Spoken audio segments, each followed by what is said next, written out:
It's all coming out today. The Wall Street Journal not only released an article, today they're getting sued as well for this article about Donald Trump's connection to Jeffrey Epstein.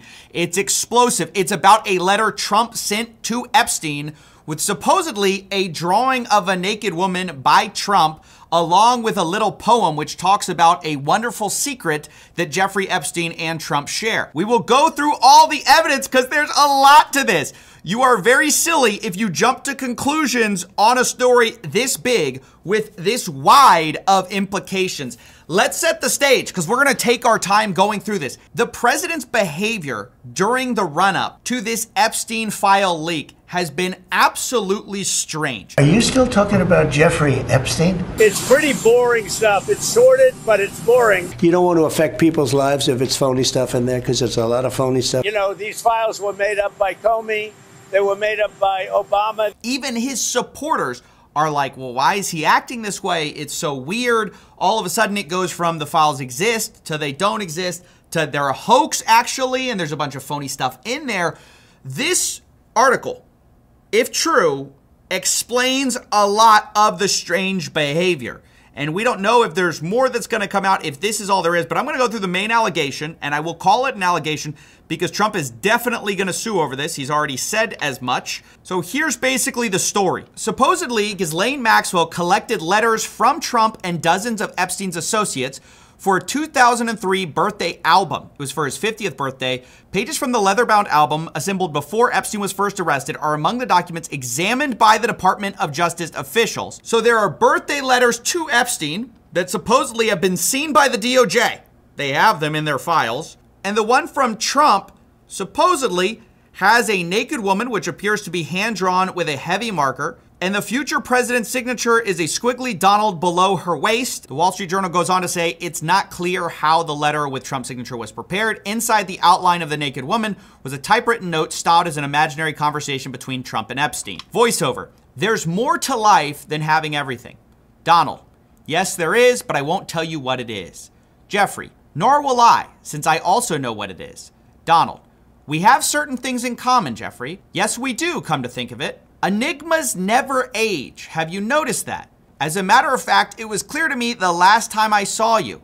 And the final line is, a pal is a wonderful thing. Happy birthday, and may every day be another wonderful secret. Obviously, that is an insane thing to write to what later would be found out to be one of the world's most prolific files.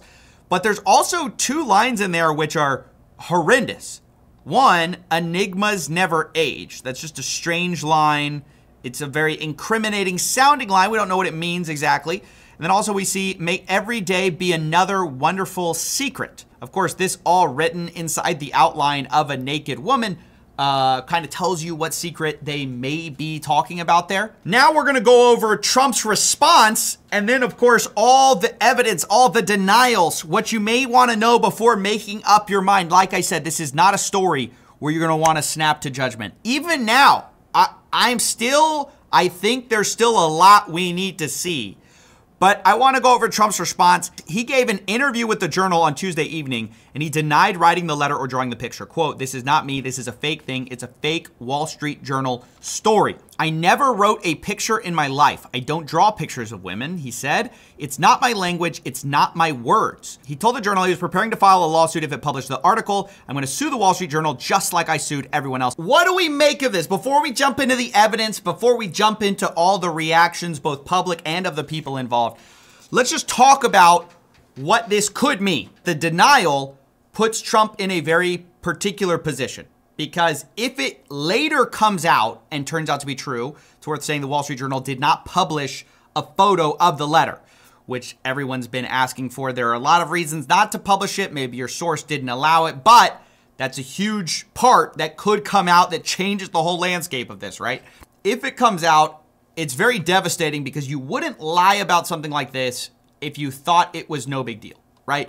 The denial actually implies a lot of bad things about what the letter could mean. If you weren't worried about a story like this, if you thought the letter was nothing, you wouldn't deny it. You would just give no comment. You certainly wouldn't give an interview. So now we're going to talk about the reactions of the people involved, because it's worth saying Trump is not the only letter mentioned in here. And I think that's really important because in a story like this, you want to look to what could be corroborating evidence. So, Alan Dershowitz is cited in the piece having written a letter that included a mock-up of a Vanity Unfair magazine with mock headlines of who was Jack the Ripper? Was it Jeffrey Epstein? Alan, a former lawyer for Epstein, does not deny this. He says, it's been a long time, and I don't recall the content of what I may have written. Lex Wexner also supposedly had a letter in there. He declined to comment. Supposedly, his letter was, I wanted to get you what you want, so here it is. After the text was a line drawing of what appeared to be a woman's breast. And then we have a former assistant who was not cited,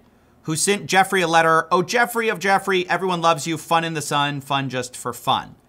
Pretty innocuous. And then, of course, we have Donald Trump, who denies, of course, the whole thing. So we have some non-denials, some people who just didn't respond, and then we have Trump. Trump's the only one who's firmly denying this letter so far, with him doubling down on Truth Social, saying, it's not my words, it's not the way I talk. Also, I don't draw pictures. I told Rupert Murdoch it was a scam and he shouldn't print this fake story, but he did, and now I'm going to sue him in his third-rate newspaper. Now, a couple comments quick on that. One, the Wall Street Journal is not a third-rate newspaper. It's also not a super left-leaning newspaper. Not that that should matter in journalism, but I know people's media literacy, that stuff kind of does kind of tip off their signals. It's unlikely they're going to publish something they know they're going to get sued for unless they have something. And so here's where I want to talk about a little bit of the circumstantial stuff. So Trump obviously states, I don't draw pictures, but turns out that's kind of not true. So in a book called Never Give Up, Trump wrote, each year I donate an autographed doodle to the Doodle for Hunger auction at Tavern on the Green. It's a great event. And sure enough, publicly you can find several doodles that Donald Trump has done. Most of these are of skylines, architecture. None of these are of women. Still, it's strange to say I don't draw pictures when you very clearly draw pictures and they appear to be in thick marker, which is what you were accused of drawing them in. Now, none of that means anything, but it just reminds me a little bit of the Prince Andrew denial. I don't know if you guys remember the sweat denial. A big part of the interview with Prince Andrew was the denial that he couldn't have done anything bad because he couldn't sweat. So this supposedly falsified Virginia Giuffre's whole story.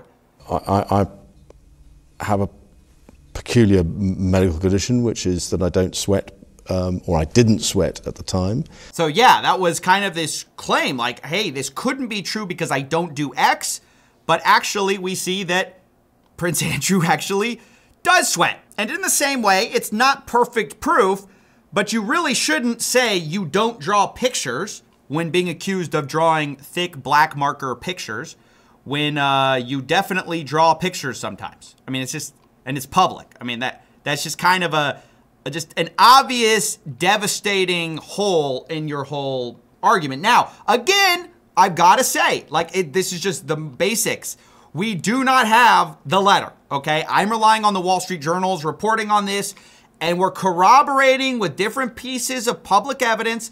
Ultimately, we need to see if this was actually in the Epstein files. But there are some other stuff, too, that we can look to corroborate this story. So we can look at the bookbinder. So in the Wall Street Journal report, we see a very specific and interesting corroboration. It says the book was put together by the New York City bookbinder Herbert Weitz, according to people involved with the process. Weitz listed Epstein as a client on his website in 2003. So here we have a chance to corroborate externally. Of course, it's not a full corroboration, but we have a chance to look to see, was it actually on his website, right?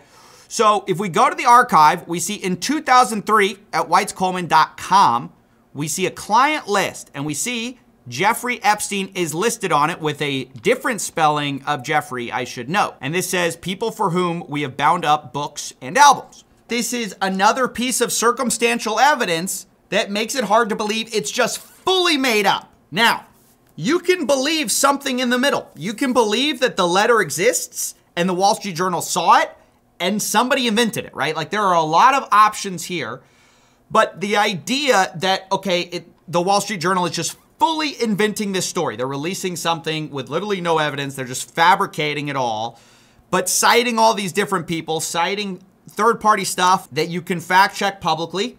That's a piece of evidence to think about. Now, we're going to talk about the public reactions to this. We have Caroline Levitt, the press secretary, saying the Wall Street Journal published a hatchet job with a fake birthday letter that's supposedly from 2003. This is like the Steele dossier that kickstarted the Russia hoax all over again. The Wall Street Journal refused to show us the letter and conceded they don't even have it in their possession when we asked them to verify the alleged document they're basing their entire fake story on. Then you have Dan Wolkin saying the amount of people who think publications, the scope of the Wall Street Journal, just put explosive stuff out about a public figure without well-established authentication procedures and running it through a team of lawyers know literally nothing about journalism. Charlie Kirk says this is not how Trump talks at all. I don't believe it, referring to the actual letter's contents. Specifically, people picked up on the idea that Trump says enigma in the writing of it. In fact, Trump writing at all, some people find that hard to believe. JD Vance says, forgive my language, but this story is complete and utter bull.